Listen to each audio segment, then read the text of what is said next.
كريمات، السلام عليكم ورحمة الله وبركاته. تحية لكم، أتمنى تكونوا بخير وعلى خير بأحوال جيدة. أتمنى الصحة والسلامة للجميع يا رب. الله يتقبل منا ومنكم الصيام سائر الأعمال يا رب العالمين. أسأل الله سبحانه وتعالى يبلغنا وإياكم ليلة القدر، ويرحمنا في هذا الشهر، ويغفر لنا ويعتق رقابنا من النيران يا رب العالمين. أخواتي الكريمات، عندنا لكم اليوم واحد المسألة اللي كنت حطيتها لكم في القناة. واحد يعني عفوا واحد طريقة، واحد الاقتراح اللي حطيته لكم في القناة من قبل سنتين. هذه قبل سنتين باش حطيت لكم هاد الطريقة هذه، اللي كانت من اقتراحات ديالي فقط. يعني ما عمري شفت في بلاصة جربتها، طريقة من التفكير ديالي ومن الابداع ديالي. يعني خرجتها انا خصوصا انا عندي اواني طين كيما شفتوا، كلشي اواني فخاريه اللي عندي. ولكن نهار كتهرس ليا شي حاجه اللي انا مشيت تقديتها لراسي وعشقتها لراسي وشريتها، كان كتبقى فيا صراحه من هاد الاواني الفخاريه. آه، اشنو عملت لهاد الاواني الفخاريه اللي انتم شفتوا في القناه؟ شحال ديال الاواني اللي صلحت وباقي لحد الان كنخدم بهم.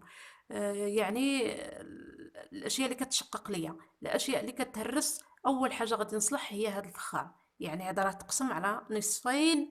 ما بق... يعني انا قلت ما بقاش. اشنو كان سين نلقى واحد الصمطه او سلك وندوروا عليه، عاد ندير عمليه الاصلاح اللي عطيتكم. عملية الإصلاح هي التمر، حطيتها في القناة، التمر باش كنصلحو. ولكن هذا التمر هذا، واش كلشي التمر كيصلح؟ هاد الأواني الفخارية جاتنا تعاليق كثيرة على هاد الأواني الفخارية من قبل. شحال ديال الناس قالك طريقة فاشلة، ولكن لا، اللي كنعطيكم الحاجة راه حتى كتجربوها في البيت عادة كنحطها لكم في القناة. يعني الأواني أنا باقي كنخدم بهم اللي صلحت. الآنية ديال القميله اللي شفتوها راه تشقات، قسمت هكا على نصفين وبقات شاده من واحد الجهه وواحد الجهه. جمعتها بصمته من برا وصلحتها بالتمر، لحد الان باقي كنخدم فيها. نتوما كتشوفوا الفراح ثقيل وغليظ ما شاء الله. عندي فراح اخر رقيق، ولكن ما كنحملش نطيب فيه. يعني البطبوط نطيب فيه البغرير، والبطبوط كيمحني. علاش كيمحني؟ بان هذا غليظ. نتوما كتشوفوا شحال ديال المسافه في عنده في الغلظه. يعني هذا مخير. اجي نشوفوا اليوم كيفاش غادي نصلحوا هاد الفراح هذا، وغادي نطيبوا فيه امامكم باش تاكدوا. لان هذا الفراح هذا غادي نصلحوا ونطيب فيه البطبوط امام عينيكم باش تشوفوا. هذا الفراح هذا اللي شحال ديال المشاهدين قال لك يعني شافوا الفراح يعني وما ما طيقوش. فين طيبتي الخبز؟ انا غادي نطيب في هذا الفراح هذا. هذا الفراح فاش غادي طيب لكم باذن الله الخبز. نتمنوا هاد الطريقه هذه توصل للناس باش يستافدوا منها. لان هاد الاواني هادو ملي كيقدموا راه كتكون شي حاجه ماشي بحال الاواني الجداد. الاواني القديمه فرق في الطبخ. يعني انا غادي نعطيكم نصيحه على الفخار. بالنسبه للتمر، انا طيبت فيه في العواد من قبل. هادشي علاش تلقى. بالنسبه للتمر، هذا تمر الفقوس، يعني تمر الفقوس. والتمر اللي كيكون معلك وحلو بزاف هو اللي كنستعملو الاواني الفخاريه. ملي يكونوا عندنا تمرات بحال هكا زوينين او تمر ديال الفقوس كنخبوهم في المجمد. ملي نبغيو نصلحوا شي حاجه كنجبدوا تمره.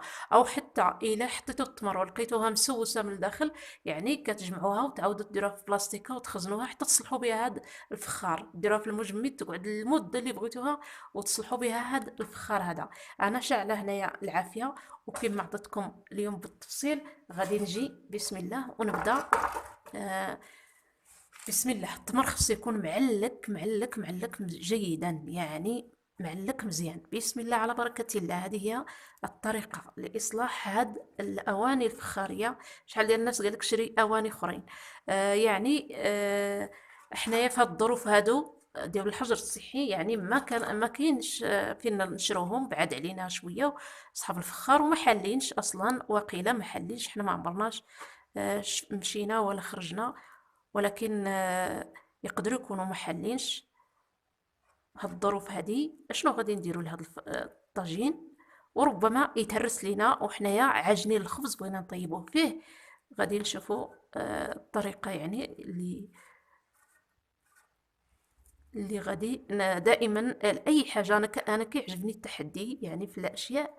كيعجبني التحدي يعني ندير شي حاجة اللي ولو يعني سبحان الله العظيم، هذه فيا الطريقة، هذه فيا كيعجبني نتحدى اي حاجة، وهو حتى حاجة ماشي مستحيل، كل شيء يمكن بإذن الله تعالى الإنسان يفكر ويخرج من راسه حويجات. ومن بعد رانا شتنا اخوات حتى هما حطوا هاد الشي في الفيديوهات ديالهم، حطوه في القنوات ديالهم، يعني حطوه لإصلاح التشقاق.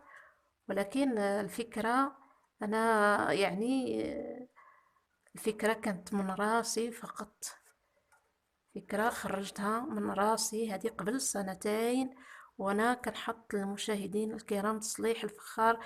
ولكن اللي كيبقى فيا الحال هو الخميره البلديه والاواني الفخاريه، ملي كيجيني تعاليق كيقول لك ما صدقاتش لينا، وبعض واغلب الناس كيقول لك كتصدق لينا، وبعض الناس كيقول لك اي حاجه حطيتها في القناه كتصدق لينا. ما شاء الله، يعني كل واحد سبحان الله العظيم. وكاين اللي عنده اليقين كيبقى مع الحاجه حتى تصدق، كاين اللي بيسع كيطلع عليه الدم كيرمي الحاجه ما كيبغيش يدير معاها مجهود. ننتوما كتشوفوا التمره كلها غادي تكفينا ل- لهاد الفخار هذا. بسم الله.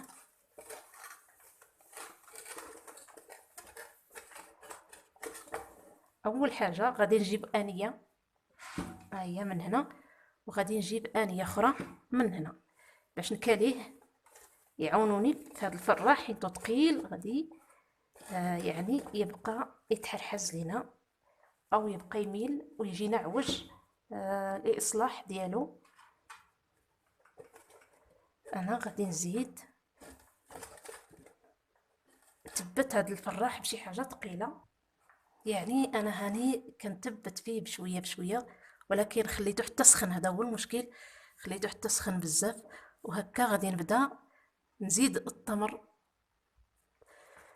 التمر، وانا غاديه كنصلح في هذا التمر اللي كيخرج ليا بالحراره بالسخونيه، غادي نزيد نملسو على الجوانب كلها اللي برا. ومره اخرى الى كملنا من الطياب ونشف وقلبناه حتى ينشف مزيان يبرد، عاد نحركوه. غادي نملسوه من الوراء ديال هذا الفراح هذا،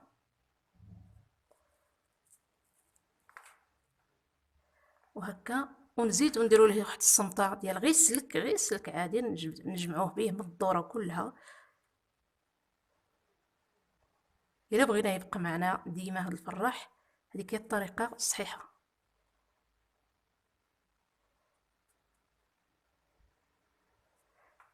هكا وانا غاديه نزيد ندهنو بالتمر.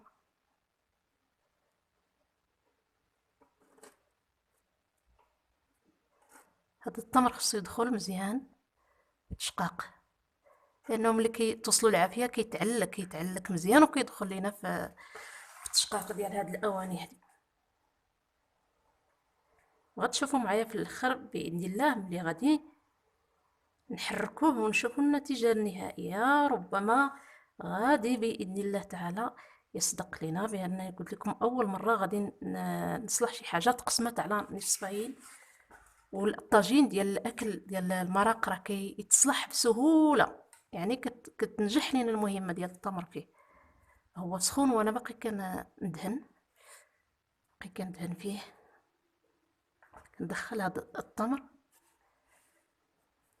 نعاون بهاد العظم ديال التمر، ونعاود ندخل هذا التمر هكا.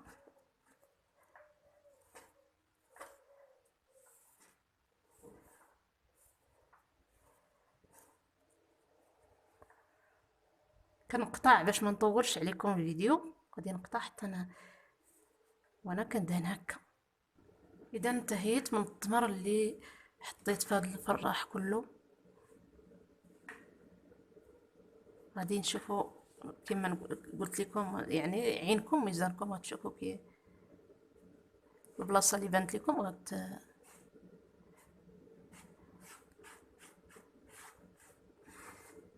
غادي تعاودوها بالتمر، وانتم غاديين حتى تكملوا. يعني الطريقه سهله، ما غتدي لا وقت لا والو.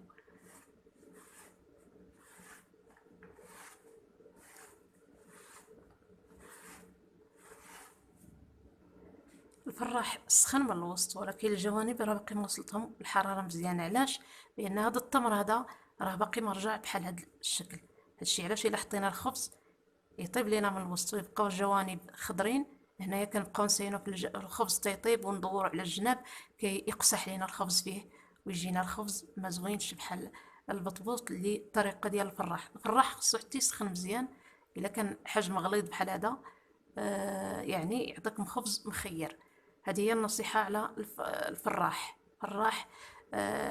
خدم واحد السنين داكشي علاش ما كيطلق لا دخان. وفعلا الدخان حيت هذا ما كنديرش فيه المسمن تقريبا، ما كنديرش فيه المسمن بزاف.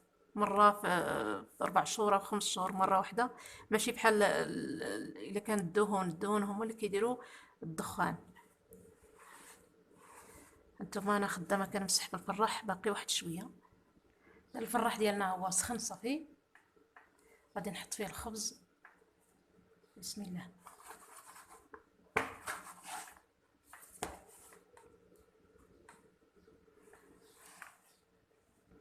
الخبز ديالنا هو تنبل، يعني غادي نقلبو. بسم الله.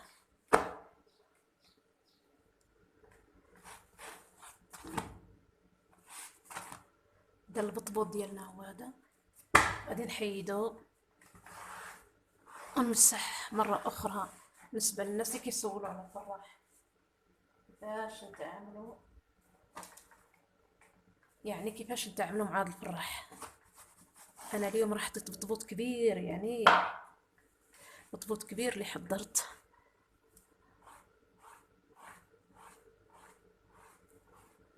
الطحين كيضيع لينا الخبز إلا كان في البطبوط ديالنا هو كيتنفخ، ولكن خصني نقلبو. نتوما كتشوفوا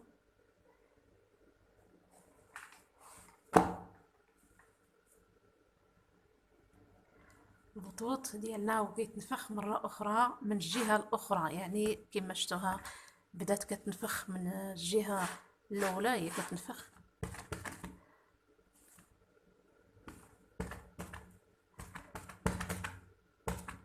أنا كنحاول باش نفشها باش طيب من هاد الجوانب.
وعلى بركة الله انتهينا من هذا الخير. غادي نخلو حتى يبرد، وغادي راه هو نشد صافي، وغادي نوريكم النتيجة ديال هاد الإصلاحات ديال والطياب ديالو. طبيعة الحال الكمية ديال البطبوط اللي طيبنا فيه بطبوط يعني منفوخ، وانتم كتشوفوا